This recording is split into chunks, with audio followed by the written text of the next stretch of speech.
We are here at Chapter 2 Brewing, 2345 Edna Street, just off of Walker Road. Yesterday, my lodge, Harmony Lodge and Windsor Lodge, we had a great virtual beer and cheese tasting. It was all put together and organized by Chapter 2. All of the beer came from Chapter 2.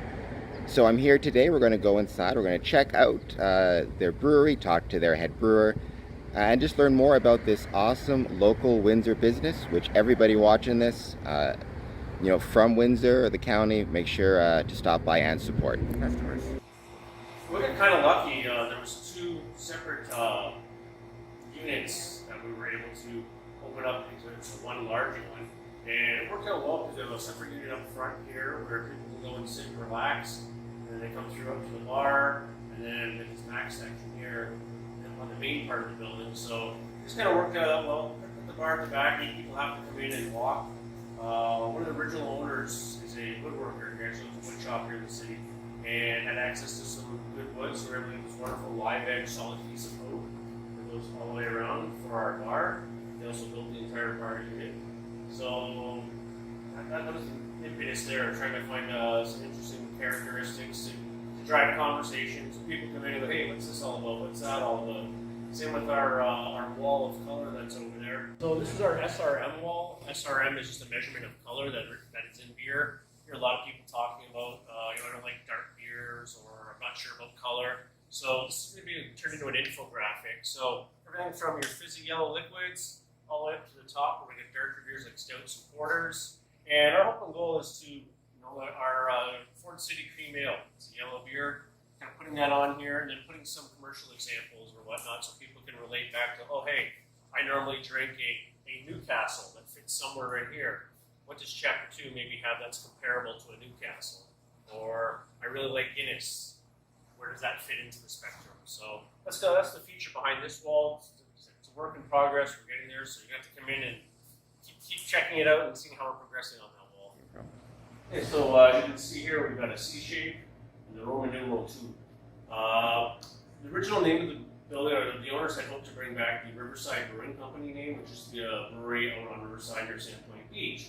Unfortunately, going through the process, we found out that the name had already been reclaimed, so we couldn't use it. So all right, well, I guess we move on to the next chapter. This so happens to be my second experience brewing. I started off at a different brewery in Windsor, so that's now the second chapter of my brewing career. So we're kind of joking around. I was like, well, that first name was Chapter 1, this is Chapter 2. Hey, why don't we call it Chapter 2? So one night, my wife and I and some friends were out having some chicken wings and debating on the name and talking about it, and we kind of came up with the logo idea with the C and the Roman numeral 2, which actually then forms a mug. So you have the C, the Roman numeral 2, Chapter 2, but if you put them together, it kind of takes the shape of a mug, which looks at our more formal logo, which can be seen right up here. So we got Chapter 2 Brewing Company, C with the Roman numeral 2. And I had a good friend of mine, work is magic. I said, hey, this is the concept we're looking for. What can you do with it? And he actually came up with that traditional logo that we have. So this is the actual brew system itself. So we have 2 vessels. This is just a big hot water tank for us. Hot water is very important to making beer, so you need it in abundance. So it's a small 2-barrel system. We are technically, brewhouse-wise, one of the smallest in the city, but it doesn't stop us from making great beer. So this is our first vessel, our mash tun. After we put the grain in, soaks there for about an hour, and converts starch to sugar. And then from there, it gets run out through a couple of vessels, and some pumps there. Ends up in the brew kettle, our boil kettle. I'll collect all that work, it's called at the time, and boil that. And once that's been boiled down, we add our hops and any other flavorings that might be needed for that particular recipe. And once that's cooled down and we start cooling it down through these plates, we ship it over to the fermenters. Just run our canning system here. So we have a 2-head manual system from Cask Canning Solutions out of Alberta, so Canadian company. And what happens here, the kegs are in the cooler. Got some lines that run through the wall, so we'd actually take the cans, we put them on the machine here. Purges out any oxygen that might be in the can, because oxygen's bad for your beer, with some CO2. It'll fill up, shuts off when it's full, and we just take the can over to this side here, put a lid on it, sit it down, and it gets seamed shut. And ready to rock and roll at that point. They get rinsed off, and then comes the extra fun part of having to label them. All our cans at the moment are hand labeled. Everybody contributes to that, from myself to the owners, front end staff. So labeled with love for all of you. And then go to the cooler up to the front for retail sales. So when you come in and buy a 6-pack, you know that it was packaged right here by us and ready. So this is malted barley, and this is the base for making pretty much every beer. Can be anywhere up to 100% of this to as little as 30-40%.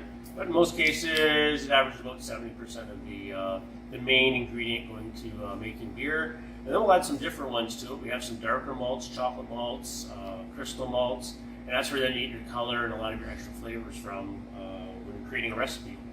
So for example, here we have a little, just to show you the difference.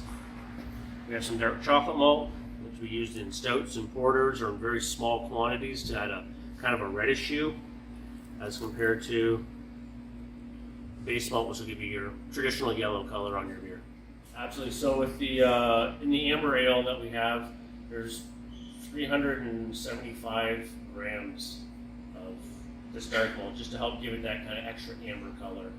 So depending on the quantity that you use, in our porter, there's 2 kilograms actually, sorry, of the chocolate malt. I haven't brewed that one in a while. So 2 kilograms of the chocolate malt. So the more you put in, the darker, more roasted the beer is going to be. But in most cases, you kind of limit it up to 10% at max. So only 10% of the actual grain tends to be darker. Just before COVID kicked in, it was the beginning of March for our anniversary birthday parties. We've been working and clearing up the space back here. This wonderful mural done by our artist, Glenn Hawks. And it just so happened that the beginning of March, March 17th, was St. Patrick's Day, and the big notice came out that everything was getting shut down for COVID. So unfortunately, we really haven't been able to utilize our event space as much as we'd like, but hopefully restrictions easing, people getting their vaccines, that we can start bringing people back in. We had plans for a cornhole league back here. It's having a whole lot of fun. But as you mentioned about the windows, you're asking those. So we needed something to separate 2 rooms apart. We built a full wall here. We still needed that something extra. One of the original owners, some old windows that he had from his house, and we're sitting around and like, hey, I think I might have use for those windows. So we came up with this idea here to string them up and create a little barrier to separate the brew space from the event space. I mean, your customers are our lifeblood. If you don't have customers, we don't have business. So, it definitely comes out a mutually inclusive situation where we need to provide a great, fun, safe space for people that feel comfortable coming back to. And then even when restrictions start to go back down, that they want to continue to come back here to because it's fun. And for us, it's working with the other small businesses as much as possible. Some of the kitchen items that we buy, food-wise, we buy from local bakeries and whatnot. So just that constant integration of small businesses helping small businesses and continuing that chain along. And then the lifeblood of that being the consumers or our customers and making sure they're having a great time and we're providing these services and beers and flavors that they're looking for.